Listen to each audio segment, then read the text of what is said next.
Koshia is one of the most troublesome weeds in the Great Plains and western U.S. It was introduced into the United States in the early 1900s as an ornamental. This plant has a great drought tolerance, which gives the ability to grow in very poor soils. This weed escaped the ornamental plantings and can now be found in crop fields, pastures, rangelands, roadsides, ditch banks, and wastelands. It is one of the earliest summer annual broadleaf weeds to germinate in the spring. This weed will continue to germinate throughout the growing season, and it only needs a little moisture to start its growth. Koshia has been nicknamed the poor man's alfalfa because it usually has good forage value that often contains 11 to 22% crude protein, depending on the soil nitrogen. However, if not managed correctly, you will be dealing with a large infestation that will be difficult to control.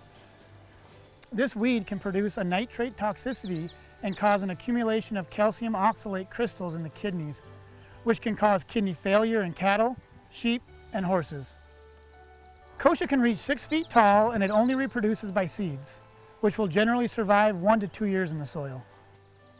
It will flower and set seed in late summer and fall with a single plant capable of producing 50,000 seeds or more, so it doesn't take long for this plant to take over.